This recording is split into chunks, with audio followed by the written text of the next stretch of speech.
नमस्कार दोस्तों, stock market studies में फिर से एक बार आपको बहुत बहुत स्वागत है। तो आज मैं डिस्कशन करूंगा कुछ इंपॉर्टेंट कंपनी के अपडेट के बारे में। और मैं इस वीडियो के माध्यम से आपको कुछ कंपनीज के डिटेल्स और उसके साथ साथ टेक्निकली चार्ट पैटर्न्स के बारे में भी डिस्कशन करूंगा। जो टेक्निकली चार्ट पैटर्न्स को यूज करके मैं स्विंग ट्रेडिंग करता हूं और जिस टेक्निकली चार्ट पैटर्न के हिसाब से जो मैं ट्रेड लेता हूं वही मैं आपके साथ शेयर करता हूं। और मेरा इस वीडियो कोई भी बाय एंड सेल का रिकमेंडेशन नहीं होता है। मेरा काम है आपको एजुकेशन पर्पस में सारे चीजों को जानकारी देना। और अगर आप सीखेंगे तभी काम कर पाएंगे। अगर ना सीखकर किसी व्यक्ति से अपने टिप्स ले लिया और टिप्स के बेसिस में काम करेंगे तो आप कभी भी मतलब प्रॉफिट नहीं कमा पाएंगे इस मार्केट से। क्योंकि जो टिप्स आपको जो व्यक्ति दे रहा है वो खुद की ओपिनियन के हिसाब से दे रहा है। आप भी मैं आपको अगर मेरे टेक्निकली चार्ट पैटर्न दिखा रहा हूँ, मेरे इतने सालों के एक्सपीरियंस और मेरा ओपिनियन के हिसाब से दे रहा हूँ। मैं आपको ये नहीं बता रहा हूँ कि मैं जो ट्रेड ले रहा हूँ वो भी ट्रेड आप भी लीजिए, ऐसे बिल्कुल मत करिए। आप उसके ऊपर स्टडी करिए, एटलीस्ट 1 साल तक 6 मंथ तक आप बैक टेस्टिंग करिए क्या हाँ जो ट्रेड बंदा है, जो मैं जो टेक्निकली चार्ट पैटर्न आपको सिखा रहा हूँ।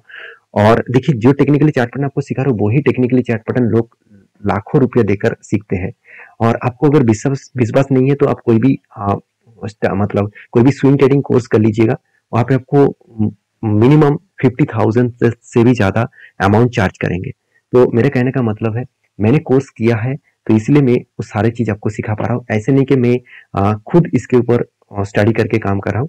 मैं पहले कोर्स किया, मैं एक नहीं बहुत सारे कोर्सेज किए और मेरे इतने सालों के एक्सपीरियंस उसके ऊपर बैक टेस्टिंग उसके ऊपर मैंने काम किया और लॉसेस भी किए और उस वहां से सीखे। और उसी के कारण आज मैं आपके साथ शेयर कर रहा हूँ। तो चलो देख लेते हैं कौन सा कंपनी है इस वीडियो के अंदर। सबसे पहले जो कंपनी से जिसके बारे में बात करूं उसका नाम है ओलेक्ट्रा गिनटेक लिमिटेड। तो ओलेक्ट्रा गिनटेक लिमिटेड जो एक धमाका परफॉर्मेंस किया क्योंकि इस कंपनी बसेस बनाने वाला इंडिया के एक टॉप रैंकिंग कंपनी बन चुके हैं। इंडिया के सेकंड पोजीशन अगर इलेक्ट्रिक बसेस इंडस्ट्रीज के हिसाब से देखा जाए तो ओलेक्ट्रा गिनटेक लिमिटेड इंडिया के सेकंड लार्जेस्ट कंपनी है और वो भी ईवीज बसेस बनाने में। तो ईवीज बसेस इंडस्ट्रीज में नंबर 1 कंपनी कौन सा है मुझे जरूर कमेंट्स करके बताना। क्योंकि मैं ओलेक्ट्रा गिनटेक लिमिटेड के ऊपर जब वीडियो डिटेल्स में बनाया था, इन डेप्थ बनाया था, तब मैं आपको वो कंपनीज के नाम भी मेंशन किए थे। तो आप मेरा पुराना सब्सक्राइबर है तो मुझे जरूर कमेंट्स करिए। और बहुत सारे लोग यहाँ पे ये भी कहेंगे सर कमेंट पहले कंपनी कौन था वो जान के क्या फायदा होगा। क्योंकि यही तो हम लोगों को गलती है। आज इंडिया का पोजीशन टॉप 5 में है ऑल ओवर वर्ल्ड में जीडीपी के हिसाब से। तो इंडिया ये सोच रहा है कि 3 नंबर पोजीशन में पहुंचूंगा। तो 3 नंबर पहुंचेंगे तो क्या इंडिया का ग्रोथ नहीं होगा? इंडिया का ग्रोथ होगा तभी ना वो 3 नंबर पे पहुंचेंगे। और इंडिया का ग्रोथ होगा मतलब हर कंपनी का ग्रोथ होगा। तो जैसे इकोनॉमिकली हर चीज का आपको ख्याल रखना है, आपको स्टडी करना है, उस तरीके से कंपनीज के बारे में भी जानकारी रखना है कि वो अभी पोजीशन में कहाँ पे है और कहाँ पे जा सकते हैं। तो कंपनीज का एक बहुत बड़ा टारगेट है, उस टारगेट को लेकर कंपनी चल रहा है। मैं आपको बहुत बार बोल चुका हूँ इस कंपनी का टारगेट बहुत बड़ा है। और कंपनी इलेक्ट्रिक बसेस इंडस्ट्रीज में कंपनी खुद के जो बिजनेस कर रहा है वो 82% रेवेन्यू सिर्फ इलेक्ट्रिक बसेस से ही कमा रहा है। और बाकी जो परसेंटेज है मतलब बाकी जो परसेंटेज यहाँ पे देखने को मिलेगा करीबन 18% के आसपास, वो परसेंटेज कंपनी इंसुलेटर्स बनाते हैं। इलेक्ट्रिकल जो पोल्स होते हैं, इंसुलेटर्स होते हैं, वो बनाते हैं। कंपनी का पी रेशियो मुझे बहुत हाई लगा और इसलिए मैं कंपनी के ऊपर उतना ज्यादा रिस्क लेकर काम नहीं करना चाहता हूँ टॉप लेवल में। फिर भी मैंने एक छोटा ट्रेड यहाँ पे मैं लिया हूँ। वो ट्रेड में आपको मेंशन करूंगा किस तरीके से मैंने ट्रेड लिया। उससे पहले कंपनी का परफॉर्मेंस देख लीजिए। कंपनी का आरओसी आरओई में एवरेज लेवल देखने को मिलेगा। कंपनी का डेप्थ ना के बराबर है, इनकम है। कंपनी का प्रोमोटर के पास होल्डिंग्स भी है और इनकम भी है। कंपनी के क्वार्टरली रिजल्ट के बारे में बात करें, कंपनी कंटिन्यूसली सेल्स को इंक्रीज किया और उसके बाद एक्सपेंस को कंट्रोल किया। और कंपनी का प्रॉफिट भी कंपनी इस तरीके से अच्छा खासा लेवल्स में कंपनी प्रॉफिट को मेंटेन कर रहा है। और इसी के चलते शायद कंपनी ने आपको अच्छा खासा रिटर्न्स भी दिए। ऐसे नहीं कि सिर्फ रिटर्न्स दिया, कंपनी आपको सेल्स ग्रोथ, प्रॉफिट ग्रोथ सब कुछ best of point of view से पॉजिटिव में दिखाया।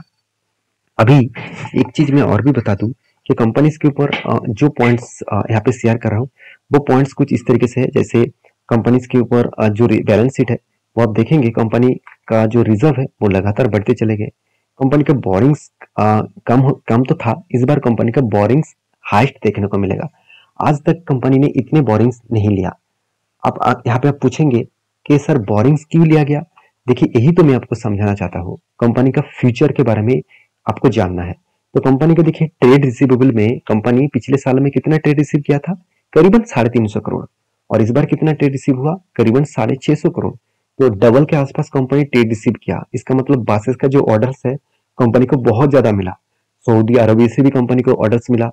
इंडिया में बहुत ज्यादा बासेस का ऑर्डर्स है। तो इस बासेस का ऑर्डर्स कंपनी को कंप्लीट करने के लिए कंपनी को ट्रेड मिला, और इस ट्रेड को इनिशिएट करने के लिए कंपनी के हाथ में तो उतना पैसा नहीं है, तो इसलिए कंपनी क्या किया, कर्जा ले लिया। क्योंकि ऐसे नहीं कि कंपनी खुद का जो रिजर्व है उसको बेचकर काम करेंगे, ऐसे बिल्कुल नहीं करेंगे वो। क्योंकि अभी कंपनी का हालत उतना खराब नहीं है कि कंपनी का रिजर्व को बेचना पड़े, क्योंकि कंपनी के पास उतना भी कर्जा नहीं है। तो इस बार ही कंपनी ने कर्जा इसीलिए लिया गया। तो सारे पॉइंट्स मेजर करके आपको एक ही बात कहूंगा, एज ए इंस्टीट्यूशन भी इस कंपनी के ऊपर धीरे धीरे करके खुद का होल्डिंग्स बढ़ा रहा है। बाकी प्रोमोटर के बाद एफआईएस के पास सबसे ज्यादा, सॉरी पब्लिक के पास सबसे ज्यादा होल्डिंग्स है। अब इस कंपनी के डिलीवरी के बारे में बात करें तो कंपनी के ऊपर जो डिलीवरी है लास्ट कुछ डेज में कंपनी के ऊपर डिलीवरी देखने को मिला है।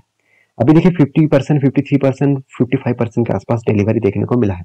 अभी इतना डिलीवरी क्यों हो रहा है, आप इस चार्ट पैटर्न को ध्यान से देखेंगे तो कंपनी देखिए बहुत लंबा जर्नी कोविड के बाद दिखाया। कोविड के बाद कंपनी सारे हद पार कर दिया। कंपनी जो प्राइस था करीबन 50 रुपीज के आसपास, और वहां से कंपनी कहाँ तक गया, कंपनी करीबन 1500 रुपीज के आसपास गया। तो 50 से 1500 तक जो जर्नी है, अगर वो चीज को आपको यहाँ पे मेंशन करूं तो ऑलमोस्ट 2300% का रिटर्न दिया। इसका मतलब करीबन करीबन 23 गुना आपका फंड कर दिया। तो कितने सारे लोग इतने टाइम तक बैठे हुए हैं मुझे तो पता नहीं है। हाँ, मेरा होल्डिंग्स है मगर उतना नीचे से नहीं है, ऊपर लाइन लेवल्स में है। फिर भी मैं कंटिन्यू कर रहा हूँ और मुझे अच्छा खासा रिटर्न्स भी मिला है, तो मैं कंटिन्यू जरूर करूंगा। क्योंकि इस कंपनी के ऊपर एज ए लॉन्ग टर्म के लिए बहुत स्ट्रॉन्ग बुलिशनेस है। क्योंकि आज इकोनॉमी के लिए देखा जाए तो चाइना में 39% इलेक्ट्रिक गाड़ियां चलते हैं, जहाँ पे इंडिया का जो परसेंटेज है वो 3% के आसपास है। वो परसेंटेज सोचिए कितना बड़ा ग्रोथ पोटेंशियल है इस लेवल को बढ़ाने के लिए। तो यहाँ पे ट्रेड मेंशन करूं तो यहाँ पे एक ट्रेंड में आपको बना के दिया था, एक स्ट्रॉन्ग रेजिस्टेंस था। इस रेजिस्टेंस को इस कैंडल ने ब्रेकआउट किया, और यहाँ पे देखिए एक जो पैटर्न क्रिएट हुआ वो मेरा सबसे पसंद का पैटर्न है, उसको ब्रेकआउट भी किया। और मैं टारगेट लेके चल रहा हूँ यहाँ तक का मतलब क्या है, एंटी लेवल से अगर मैं टारगेट लेवल तक मेंशन करूँ तो ऑलमोस्ट मुझे जो टारगेट निकल के आ रहा है 25% के आसपास। देखिए आपको लग रहा है कि बहुत छोटा टारगेट है, मगर यही टारगेट 25% के आसपास है। मैं इसके नीचे स्टॉप लॉस लेकर चलूंगा, और मेरा टारगेट यहाँ तक है। मैं छोटा क्वांटिटी यहाँ पे ट्रेड किया हूँ क्योंकि मुझे रिक्सी जोन में ट्रेड करना पड़ रहा है, तो इसलिए मैं छोटा क्वांटिटी के साथ काम कर रहा हूँ। और बाकी आपने इस वीडियो को पहले देखा है जब मैंने एंट्री लिया था, तो मुझे जरूर कमेंट्स करना। नेक्स्ट जो कंपनी जिसके बारे में बात करूँ उसका नाम है केपीआईटी टेक्नोलॉजीज। केपीआईटी टेक्नोलॉजीज एक आईटी सेक्टर से बिलोंग करने वाला कंपनी है, और इस कंपनी की खासियत यही है कि जब आईटी सेक्टर में पूरा सेक्टर में स्लो डाउन था, फिर भी इस कंपनी लगातार हाई करते गया था। अभी हाई करने का मकसद क्या था, देखिए आईटी सेक्टर में बहुत अलग अलग कैटेगरीज होते हैं। केपीआईटी टेक्नोलॉजीज देखा जाए तो ऑटोमोबाइल्स इंडस्ट्रीज के ऊपर काम करते हैं। तो जब कोविड के बाद ऑटो इंडस्ट्रीज में ग्रोथ हुआ, ऑटो इंडस्ट्रीज के सारे कंपनीज भागना स्टार्ट किया, तो केपीआईटी का भी ग्रोथ हुआ, क्योंकि ऑटो सेक्टर से जुड़े हुए कंपनी है। आज अगर ऑटो सेक्टर के ऊपर करेक्शन देखने को मिलेगा, अगर गिरावट होगा, तो केपीआईटी के ऊपर भी करेक्शन देखने को मिल जाएगा। क्योंकि नया जो टेक्नोलॉजीज है ऑटो सेक्टर के ऊपर, उसी के ऊपर कंपनी काम करते हैं। और सबसे बड़ी बात है, कंपनी आर्टिफिशियल इंटेलिजेंस और डिजिटल सॉल्यूशंस के ऊपर काम करते हैं। जो फ्यूचर में इसी सेक्टर सबसे ज्यादा तेजी से ग्रोथ करने वाले हैं। तो कंपनीज के जो परफॉर्मेंस है बेस्ट देखने को मिलेगा, आरओसी आरओई बेस्ट है, कंपनी का एनुअल इनकम अच्छा है, डेप्थ ना के बराबर है, हाथ में कैश भी अच्छा खासा है। और जो 2 पॉइंट्स मुझे और भी बेस्ट लगा, पैग रेशियो 1% के नीचे है, क्विक रेशियो 1% के ऊपर है, इबिटा मार्जिन धमाका है, आरओसी भी 3 साल में 15% के ऊपर है, मतलब यहाँ पे भी बेस्ट है। तो सारे पॉइंट्स आपको बेस्ट देखने को मिलेगा। और क्वार्टरली रिजल्ट में भी कंपनी हाईएस्ट सेल्स जनरेट किया पिछले सालों की तुलना से, और कंपनी ने हाईएस्ट प्रॉफिट भी जनरेट किया इतने दिनों के क्वार्टर के तुलना से। तो जब सब कंपनीज अच्छा खासा परफॉर्मेंस कर रहा है, तो उस कंपनी के ऊपर चिंता करने का क्या जरूरत है। उस कंपनी हमेशा आपको पॉजिटिवली मोमेंटम देता रहेंगे। हाँ, ऐसे नहीं कि कंपनी सिर्फ भागते रहेंगे, ऐसे बिल्कुल नहीं। कभी ना कभी वो होल्ड करेगा, कभी ना कभी वो करेक्शन भी दिखाएगा। इसका मतलब जो लोग टॉप नीचे बाई कर रखे थे वो कभी ना कभी प्रॉफिट बुकिंग करेंगे, और प्रॉफिट बुकिंग होने के बाद कंपनी के ऊपर क्या सिनेरियो देखने को मिला आप देखेंगे। तो यहाँ पे कंटिन्यूसली बाइंग हुआ, और मैंने आपको ट्रेड मेंशन किया था काफ विद हैंडल पैटर्न्स का, और यहाँ पे देखिए किस तरीके से एंट्री हुआ और किस तरीके से 40% के आसपास टारगेट बना। और मैं बहुत दिनों से आपको इस वीडियो को बना के यही बता रहा हूँ कि कंपनी एक ही रेंज के ऊपर बहुत दिनों ट्रेड कर रहा है। इस रेंज को जब ब्रेकआउट करेगा तो एक बड़ा धमाका हो सकता है। तो इस रेंज को ब्रेकआउट तो किया, मगर जो कैंडल्स क्रिएट हो रहा है वो कैंडल्स में उतना वॉल्यूम नहीं है। इसका मतलब मैं थोड़ा सा यहाँ पे इंतजार करूंगा, कोई अच्छा खासा वॉल्यूम्स कैंडल दिखे तब मैं कुछ एंट्री लेने के लिए जरूर सोचूंगा। फिलहाल के लिए कोई भी एंट्री लेवल्स नहीं है मेरे तरफ, मतलब मेरे खुद का। और बाकी आप समझदार है, बोलने का जरूरत नहीं है। कंपनी के नेक्स्ट कंपनी जो है उसके बारे में बात करूं, उसका नाम है RVNL। तो रेलवे विकास निगम लिमिटेड, जिस कंपनी ने आपको मतलब अच्छा खासा रिटर्न जनरेट करके दिया कोविड के बाद, और लास्ट 2 इयर्स में कंपनी ने धमाका परफॉर्मेंस किया, और इस धमाका परफॉर्मेंस के बाद हर किसी को फायदा हुआ, हर किसी ने अच्छा खासा प्रॉफिट जनरेट किया। और अभी मुझे बहुत सारे क्वेश्चन आते हैं, क्वेरीज आते हैं, सर क्या जिस तरीके से कंपनी धमाका किया क्या फिर से धमाका कर सकते हैं? मेरे हिसाब से तो बिल्कुल कर सकते हैं, क्योंकि कंपनी अभी बहुत छोटा है। 33,000, ऑलमोस्ट 34,000 करोड़ आप बोल सकते हैं। तो ये छोटे कंपनी आज नहीं तो कल वो अच्छा खासा परफॉर्मेंस करेगा। उसके साथ साथ कंपनी का जो परफॉर्मेंस है वो बेस्ट तरीके से देखने को मिला।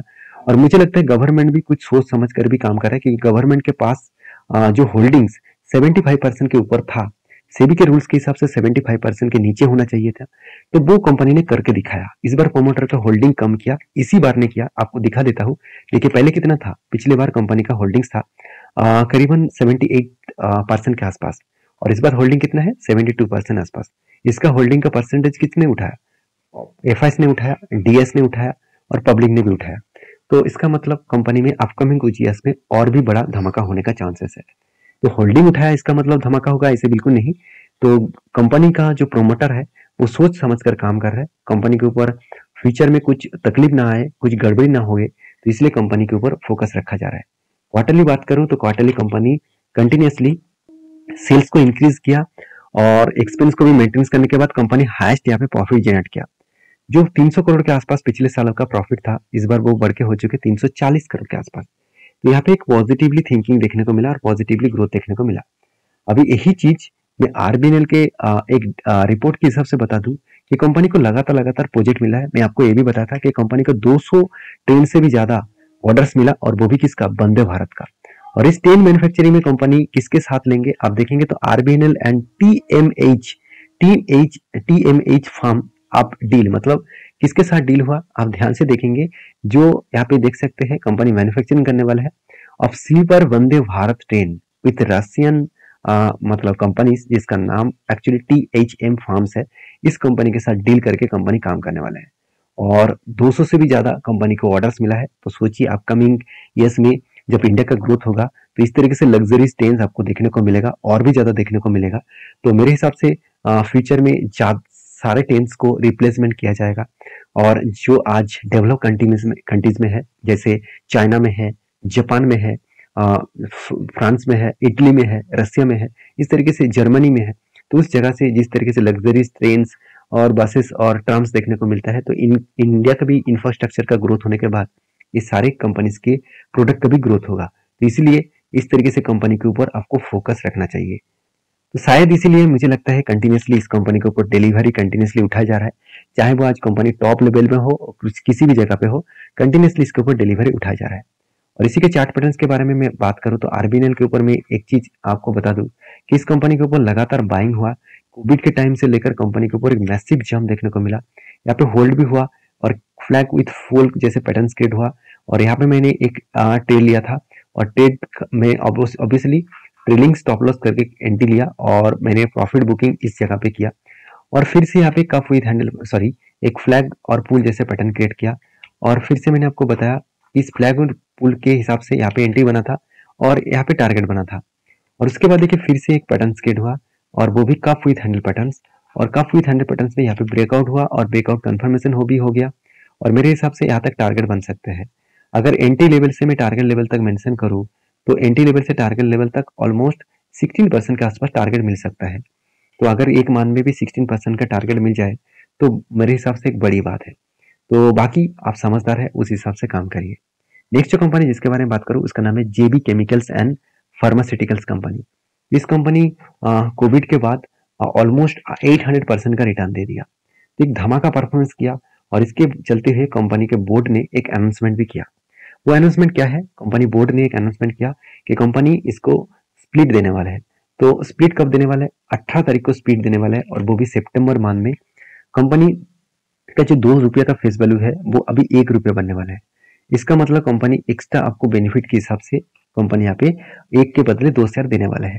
तो मेरे हिसाब से इस कंपनी के ऊपर स्टडी करके ही काम करिए, और जितने सारे कंपनीज के वीडियोस में आप मतलब वीडियो के माध्यम से आपको शेयर किया हो वो सारे मेरे खुद का एनालिसिस है, मेरे पॉइंट ऑफ व्यू से है और मेरे खुद का ट्रेड है, तो प्लीज उसको कोई बाय एंड सेल का रिकमेंडेशन मत समझ लेना।